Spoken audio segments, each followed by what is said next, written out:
Hello दोस्तों, कैसे हैं? बढ़िया रहा आपका पिछला सेशन। पिछले वीडियो में हमने देखा एक्चुअल एवरेज प्रॉफिट और वेटेड एवरेज प्रॉफिट कैसे कैलकुलेटेड करते हैं। तो रेडी हैं आप सब? सेकेंड टाइम नेक्स्ट वीडियो हमारा जो हम आज लेके आए हैं वो लेके आए हैं किसके लिए? वेटेड एवरेज प्रॉफिट के बाद सुपर प्रॉफिट मेथड। पहले एक बहुत सिंपल लैंग्वेज, सुपर प्रॉफिट क्या होता है बेटा? जो प्रॉफिट आपने सोचा था उससे ज्यादा मिल गया, उससे ज्यादा मिल गया, तो वो प्रॉफिट कौन सा प्रॉफिट कहलाएगा? सुपर प्रॉफिट कहलाएगा। तो सुपर प्रॉफिट को अगर अपन कैलकुलेटेड करते हैं तो सुपर प्रॉफिट को कैलकुलेटेड करने के लिए हमारे पास फॉर्मूला होता है actual average profit minus normal profit. क्या फॉर्मूला बोला मैंने? Actual average profit minus normal profit. ठीक है, एक्चुअल एवरेज प्रॉफिट कौन सा होता है? जो आप अभी अभी फर्स्ट मेथड में सीख के आए, जो आपके बिजनेस में परचेजर के पॉइंट ऑफ व्यू से वास्तव में प्रॉफिट होना चाहिए या हुआ है सामने वाले के व्यापार में। ठीक है, नॉर्मली उसी कैडर के बिजनेसमैन कितने प्रॉफिट कमा रहे हैं, वो क्या हो गया? Normal profit. एक एग्जांपल से समझते हैं। 10 पाव भाजी के ठेले लग रहे हैं, एवरेज सेल हर पाव भाजी वाला मान लो 3,000 रुपए की करता है। एवरेज सेल है, उस मार्केट का ट्रेंड है कि लगभग सभी व्यापारियों की पाव भाजी 3,000 की तो बिकी जाती है। आज एक व्यापारी की यहां कोई टूरिस्ट की बस आके रुक गई और उसके थैले पे इतनी सेल हो गई कि आज उसका प्रॉफिट 9,000 की सेल पे चला गया। नॉर्मली कितना था? 3,000। आज कितना हो गया? 9,000। उसके लिए आज की सुपर सेल कितनी हुई? 6,000।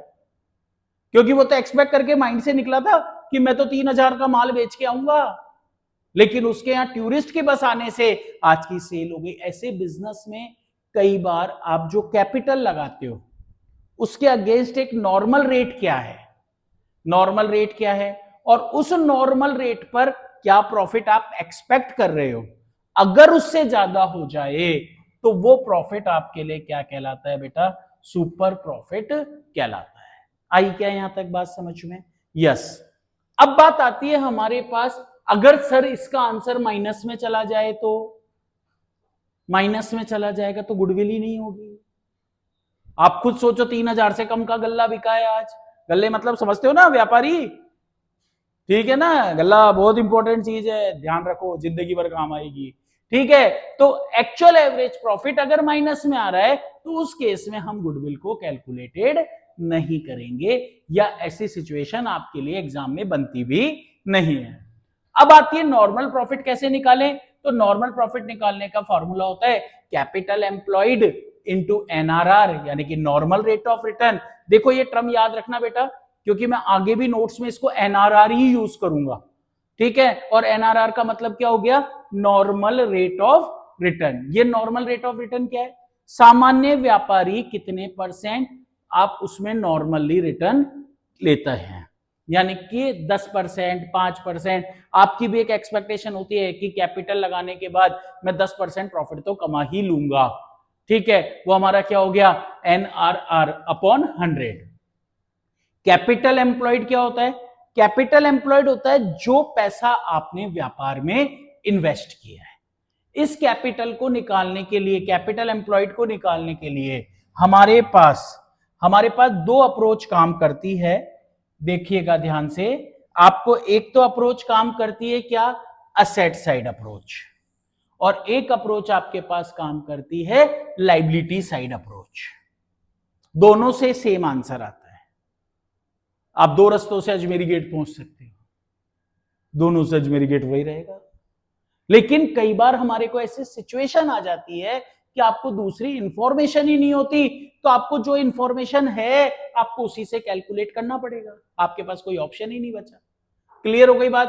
तो अब हम अगर यहां पे बात करें तो लाइबिलिटी साइड अप्रोच, अगर मैं लाइबिलिटी साइड अप्रोच की बात करूं बेटा, तो लाइबिलिटी साइड अप्रोच मुझे कहती है कि पार्टनर की कैपिटल प्लस रिजर्व और ये सारे आइटम माइनस हो जाएंगे, goodwill, non trade investment, advertisement suspense, PNL का डेबिट बैलेंस, ठीक है, इसे फिक्टिशियस असेट्स भी बोलते हैं। और अगर मैं असेट साइड अप्रोच की बात कर रहा हूं तो टोटल असेट्स जब अपन लेते हैं तो इन सबको एक्सक्लूड कर देते हैं और वो हमारे पास टोटल असेट्स आ जाएगी excluding goodwill, PNL, outside liability, और दोनों के बेसिस पर कैपिटल एम्प्लॉयड कैलकुलेटेड हो जाएगा। चलें आगे। यस, उसके बाद अगर अपन यहां पे देखें एक प्रैक्टिकल क्वेश्चन जिसमें हम क्या निकालना सीख रहे हैं बेटा, हम देख रहे हैं सुपर प्रॉफिट कैसे कैलकुलेटेड होगा। तो आप देखिएगा सुपर प्रॉफिट कैसे कैलकुलेटेड होगा, उसके लिए पहले हम इस क्वेश्चन को ध्यान से देखते हैं। ये क्वेश्चन आपको प्रेजेंट किया, एक फर्म अर्न एवरेज प्रॉफिट 90,000, ठीक है, कैपिटल एम्प्लॉयड है उसका 6 लाख और एनआरआर आपको दी हुई है 10%। डायरेक्ट क्वेश्चन है, एमसीक्यू बहुत बनता है। Goodwill 2 year purchase of super profit, पहले फॉर्मूला लिखोगे, super profit actual average profit minus normal profit.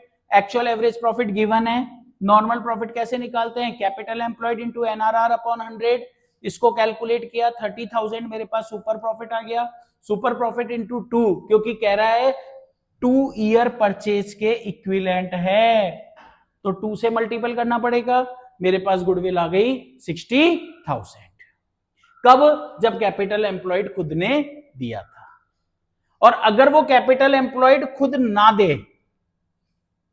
दे, इस क्वेश्चन में देखो मैंने केवल कैपिटल एम्प्लॉयड निकालना सीखेंगे अपन, केवल कैपिटल एम्प्लॉयड। पहले आप जज करना, फिर उसके बाद अपन आगे जज करेंगे, ठीक है। तो कैपिटल एम्प्लॉयड कैसे निकाला उसने, टोटल असेट्स, लेकिन किसको इंक्लूड नहीं करना है, आपको इंक्लूड नहीं करना एडवर्टाइजमेंट सस्पेंस को, आपको इंक्लूड नहीं करना गुडविल को, और माइनस क्या करना है, आउटसाइड लायबिलिटी यानी कि क्रेडिटर्स। आप देखो मैंने इसी क्वेश्चन को असेट साइड अप्रोच से करके दिखा रखा है। क्या दिखा रखा है यहाँ पे कि टोटल असेट्स हमारे पास क्या ली, 60,000। कैसे आई 60,000, 1,20,000 माइनस 30,000 माइनस 30,000। किस किस को माइनस किया मैंने माइनस किया, दोबारा देखो आप बैलेंस शीट को, मैंने माइनस किया हमारे पास एडवर्टाइजमेंट सस्पेंस और गुडविल को टोटल असेट्स लेते समय, ठीक है। माइनस किसको करा मैंने, आउटसाइड लायबिलिटी यानी कि क्रेडिटर को, कैपिटल एम्प्लॉयड आ गया। इसी क्वेश्चन को मैंने लायबिलिटी साइड अप्रोच से किया तो कैपिटल एम्प्लॉयड निकला 90,000, general reserve, goodwill, advertisement suspense. आप देख रहे हो दोनों से आंसर 50-50 हजार आ रहा है। चाहे असेट साइड अप्रोच कर लेना, चाहे लायबिलिटी, जैसी इंफॉर्मेशन हो आपको फॉर्मूला याद करना है और उसके बाद कैलकुलेटेड करना है। अब गुडविल निकलनी थी 2 ईयर परचेज के equivalent, actual average profit, question पे चलते हैं हम इससे पहले, ठीक है। तो क्वेश्चन कह रहा है एक्चुअल एवरेज प्रॉफिट है 80,000 का, before salary of each partner 5,000। Each partner की सैलरी 5,000 है, या 2 पार्टनर है तो सैलरी कितनी हो गई, 10,000। Normal rate of return 10%, goodwill calculate करनी है, कैपिटल एम्प्लॉयड आई गया। तो देखो अब हमारे पास बहुत सिंपल हो गया, पहली स्टेप आप हमेशा फॉर्मूला लिखोगे, फॉर्मूले को कैलकुलेट करा अपन ने, एक्चुअल एवरेज प्रॉफिट 10,000 मैंने किस बात के माइनस किए हैं, पार्टनर की सैलरी के, 70,000 कैपिटल एम्प्लॉयड आ गया, उसका 10% मैंने कैलकुलेटेड किया, ये सुपर प्रॉफिट हो गया, और लास्ट में हम कहां पहुंच गए, गुडविल के वैल्यूएशन पर। तो बेटा ये बहुत इजी मेथड है, मेहनत करोगे बहुत अच्छे नंबर आएंगे, और अगर आपने इसको किया तो डेफिनेटली ये चीज कहीं ना कहीं आपको एग्जाम में, चाहे एमसीक्यू में आए चाहे बड़े क्वेश्चन में आए, डेफिनेटली आएगी। अब एक फटाफट लास्ट हम देखते हैं इसको एक बार, हमारा तीसरा मेथड, जो कि मेथड है हमारा क्या, कैपिटलाइजेशन। कैपिटलाइजेशन में क्या होता है, तो इसके बाद आपको मैं इसलिए साथ में करा रहा हूं ताकि आपका एक चैप्टर भी का मैक्सिमम पार्ट कंप्लीट कवर हो जाएगा, आपको दोबारा टाइम वेस्ट नहीं होगा, प्लस आप उसके क्वेश्चंस कर पाओगे। ठीक है, चलें आगे देखें अपन इसको। यस, कैपिटलाइजेशन किन दो चीजों का निकलता है? सुपर प्रॉफिट और एक्चुअल एवरेज प्रॉफिट। कोई नई चीज कैलकुलेट नहीं करनी, सिर्फ फॉर्मूला याद करना है। देखो, सुपर प्रॉफिट का कैपिटलाइजेशन क्या होता है? Super profit into 100 upon NRR. Actual average profit का कैपिटलाइजेशन क्या होता है? Actual average profit into 100 upon NRR. मतलब ये वाली जो दो चीज है, ये वाली जो दो चीज है, ये तो नाम से आ गई, यहां तक का फॉर्मूला सेम है। बस एक्चुअल एवरेज प्रॉफिट में एक चीज याद रखनी है, वो क्या है? कैपिटल एम्प्लॉयड को हम माइनस करेंगे। डन। तो हम उसी क्वेश्चन को कर रहे हैं। देखो, हमारा सुपर प्रॉफिट था 65,000 इंटू 100 अपॉन 10, आंसर क्या आया? 6,50,000। Actual average profit 70,000 into 100 upon 10 minus capital employed. दोनों अप्रोच से निकाल के दिखा रखा है। 50,000 कैसे आया था? क्या आया? 6,50,000। तो इससे और उससे आंसर दोनों से सेम आता है, लेकिन एग्जाम में फॉर्मूला वो लगाना पड़ेगा जिसको कैपिटलाइजेशन करने के लिए बोला है। और अगर वो कुछ भी नहीं बोले और दोनों इंफॉर्मेशन है, तो आपको दोनों से करके दिखाना पड़ेगा। तो आप प्रैक्टिस करिएगा अच्छे से, अपना सब ध्यान रखिए, और साथ ही साथ एक बार रिकॉल करते रहिए पूरे चैप्टर के वीडियोस को। ठीक है, टेक केयर, अपना ध्यान रखिएगा। बहुत बहुत शुभकामनाएं। Okay, bye bye.